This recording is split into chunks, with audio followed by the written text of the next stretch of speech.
Let's talk a little bit more about all of the politics. We've got the Bannon case. We've got last night, Joe Biden capping off the DNC, delivering a speech aimed at unifying the nation during the final night of the convention.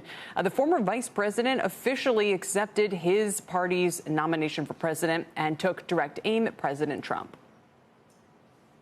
With passion and purpose, let us begin, you and I together, one nation, under God, united in our love for America, united in our love for each other.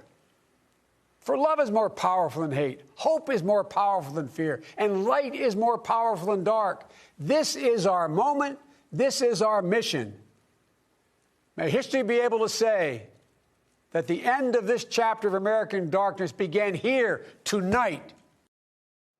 Well, did Joe Biden's speech get the job done? Joining us now is Frank Luntz. He's the pollster and political strategist. What sort of is the big takeaway from Biden's remarks last night? And what kind of response do you expect from the president and from the GOP now? Well, I was a little bit surprised that it was relatively light on issues and substance and very strong on unity and what I've not seen in a long time, likability. Now, I'll take you back to as far back as 1968, 50 years of elections. And virtually every time the candidate who is more likable is the candidate who wins.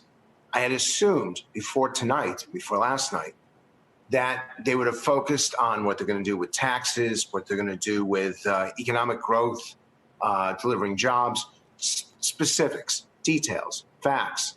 But that's not what the speech was about, and that's not what the convention was about.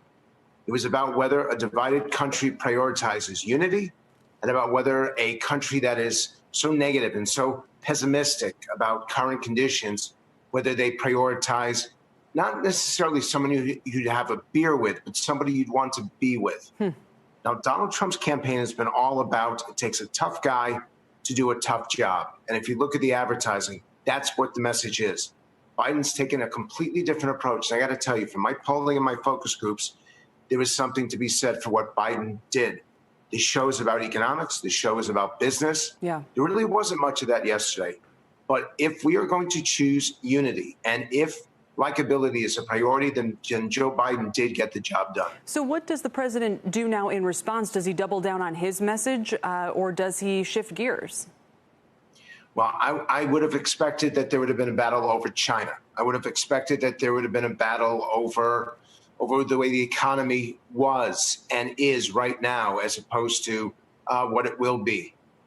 I think that the president is going to have to show that he's better at negotiating with China, that the decisions he made are tough and difficult, but made a difference for the country, and that this is simply an issue of COVID and a virus that will go away. And what country do you want when the virus does go away? It does put Donald Trump in some difficulty, because the tougher that he is, the more likable Joe Biden will be in comparison. But we've got 70 days left, and it is still too close to call. Most of the polls show a narrowing, but people are paying attention to politics. They did watch the last night of the convention. And you have to give Biden some credit for changing the debate, for changing the focus. And that's always tough for a challenger to do.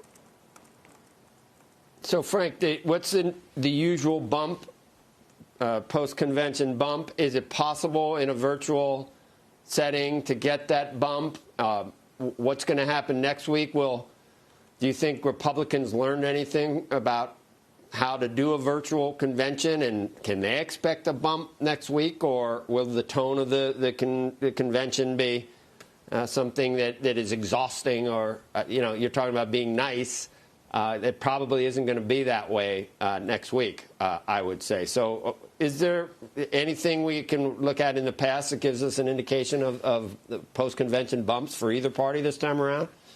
Yes, and you're right to say that every candidacy gets a bump in the days that follow. And obviously, it's the advantage of the Republicans to go last.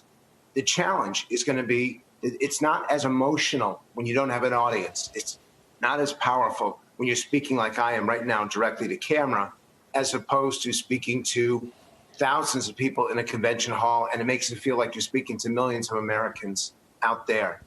And the Republican convention won't be nice, I don't believe. I think it's going to be tough. I think it's going to go after Joe Biden for the one thing that he doesn't want to talk about, which are the economic policies that either divide him from America or divide him from the left of his party. The challenge for Biden right now, and why he did such a good job last night, is that he avoided talking about the specifics, which will make the viewers of your show very concerned about where the markets are going to go, about where investment is going to go, about where their own money is going to go.